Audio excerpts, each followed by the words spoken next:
G creation Tamil நேயர்களுக்கு வணக்கம்.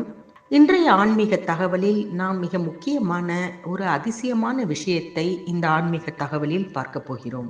ஸ்ரீரங்கம் கோவிலில் உள்ள ஸ்ரீ ராமானுஜர் பூத உடல் கெடாமல் பாதுகாக்கப்பட்டு இப்பொழுதும் மக்கள் வழிபாடு செய்து கொண்டு வருகிறார்கள் என்றால் உங்களுக்கு ஆச்சரியமாக இருக்கும். இந்த பூத உடலுக்கு வருடத்திற்கு 2 முறை மட்டும் பச்சை கற்பூரமும் குங்குமப்பூவும் கொண்டு அபிஷேகம் செய்து வழிபடுகிறார்கள். இந்த செய்தி அருகில் திருச்சியில் உள்ள இந்துக்களுக்கே தெரியுமா என்றால் தெரியாது என்றுதான் சொல்ல வேண்டும். ஸ்ரீ ராமானுஜர் சந்நிதி ஸ்ரீரங்கம் கோவிலில் இருப்பதே பலருக்கும் தெரியவில்லை.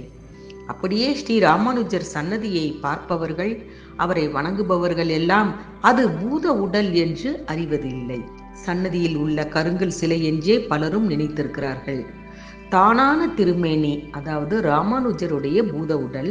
ராமானுஜர் ஸ்ரீரங்கத்தில் பரமபதம் அடைந்தவுடன் அரங்கனுடைய வசந்த மண்டபத்திலேயே அவருடைய திருமேனியை, அதாவது அவருடைய பூத உடலை பிரதிஷ்டை செய்தார்கள். ராமானுஜர் தமது 120வது வயதில், அதாவது கிபி 1137ஆம் ஆண்டு தாம் பிறந்த அதே பிங்கள வருடம் மாசி மாதம் வளர்பிறை தசமி திதியில் சனிக்கிழமையன்று நண்பகலில் ஜீயர் மடத்தில் மரணமடைந்தார். அவருடைய சீடர்களான கந்தடையாண்டான், அருளாள பெருமாள், எம்பெருமானார், எம்பார், வடுக நம்பி முதலானோர் வேறொருந்த மரம் போல விழுந்து துடித்தார்களாம். உயிர் பிரிந்த உடனே தர்மோ நஷ்ட, தர்மத்திற்கே பெருத்த நஷ்டம் என்று அசிரீரி ஒலித்ததாம். அப்பொழுது நடந்த நிகழ்வுகள் எல்லாம் அதிசயத்திலும் அதிசயமானது என்கிறார்கள். நம் பெருமாள் என்னும் அரங்கன் தான் உடித்து களைந்த பீதக வாடையையும் சூடி களைந்த துழாய் மலரினையும் எண்ணெய் கிண்ணத்தையும் தம்முடைய இறுதி மரியாதையாக ஒரு பொற்கிண்ணத்தில் இட்டு உத்தம நம்பி என்ற சீடர் மூலம் ஜீயர் மடத்திற்கு அனுப்பினாராம். உத்தம நம்பிகள் ஜீயர் மடத்தில் இருந்த சீடர்களுக்கு ஆறுதல் சொல்லி அதன் பிறகு எண்ணெயை ராமானுஜரின் திருமுடியில் தேய்த்து பின் அவர் திருவுடலை நீராட்டி அரங்கன் உடுத்தி களைந்த பீதக வாடையையும் சூடி களைந்த தொடுத்த துழாய் மலரினையும் திருமேனியில் சாற்றினார்களாம். எண்ணெய் மற்றும் ஸ்ரீ சூர்ணங்களும் பிரசாதமாக அங்கிருந்தோருக்கு வழங்கப்பட்டிருக்கின்றன. இதை வைணவ மொழியில் பிரம்மமேத சம்ஸ்காரம் என்கிறார்கள். இதன் பின்பு ராமானுஜரின் திருமேனி ஒரு வாகனத்தில், அதாவது திவ்ய விமானத்தில் அமர்த்தப்பட்டு இதன் முன்னின்று அவருடைய முக்கிய சீடர்களும் ஜீயர்களும் பிரஹ்மவல்லி, புருகுவல்லி, நாராயணானோ வாகம் போன்ற மந்திரங்களை ஓதினார்களாம். பல்லாயிரக்கணக்கான வைணவ சீடர்கள், வைணவ பணியாளர்கள் மற்றும் பக்தர்கள் புடைசூழ ராமானுஜர் திருமேனி தாங்கிய வாகனம் இறுதி பயண ஊர்வலத்தை தொடங்கியதாம். ஸ்ரீரங்க பெருமாளரையர் தலைமை தாங்கி திருவாய்மொழியரையர், ஆப்பன், திருவழுந்துறையார், திருநரையுறையார், அழகிய மணவரையர் முதலிய 700 திருவாய்மொழி ஓதும் அரையர்கள் திருவாய்மொழியினை ஓதியபடி பின்தொடர்ந்தார்களாம். தொடர்ந்து ராமானுஜ நூற்றந்தாதி ஓதியபடி ஸ்ரீரங்கத்துக்கு அமுதனார், பெரிய கோவில் வள்ளலார் முதலியவர்கள் வாகனத்தின் பின் வந்தார்களாம். ஸ்ரீரங்கத்தில் ஜீயர் மடத்திலிருந்து நகரின் 4 உத்தர வீதி, சித்திரை வீதிகளிலும் வாகனம் ஊர்ந்தது.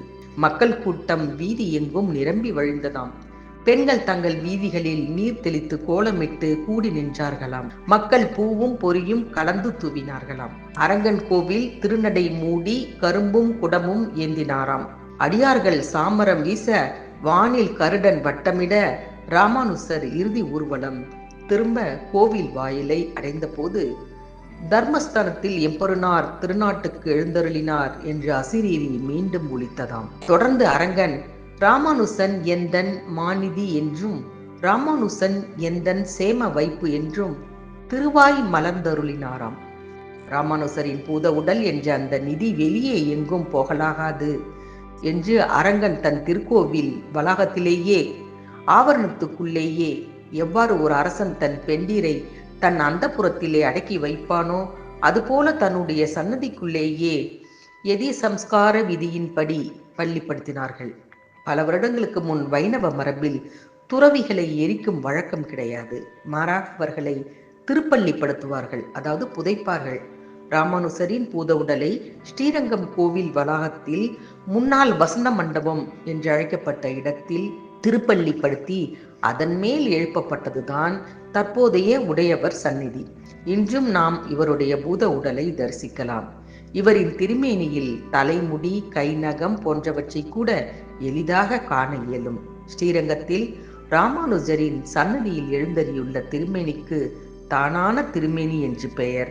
உய்ய வழி ஒரே வழி உடையவர் திருவடி என்ற ஐதீகத்துக்கேற்ப ராமானுஜரின் பூத உடல் இன்றும் ஸ்ரீரங்கத்தில் அந்த வசந்த மண்டபத்தில் இருக்கிறது.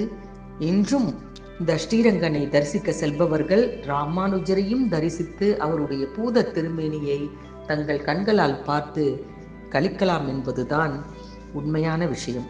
இது எத்தனை பேருக்கு தெரியும் என்று தெரியவில்லை. தெரிந்தவர்களுக்கு ராமானுஜரின் சந்நிதி ஸ்ரீரங்கத்தில் இருக்கு என்பது தெரியும்.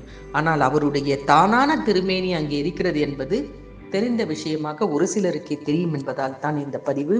இனி ஸ்ரீரங்கம் செல்பவர்கள் ராமானுஜரை தரிசித்து வருவதால் பல பாவ புண்ணியங்களை கழித்து கொள்ளலாம். புண்ணியங்கள் சேரும், பாவங்கள் கழியும் என்பதும் ஐதீகம். இன்னும் ஒரு பதிவில் இது போன்ற அதிசயமான விஷயங்களை தொடர்ந்து பார்க்கலாம். நன்றி, வணக்கம்.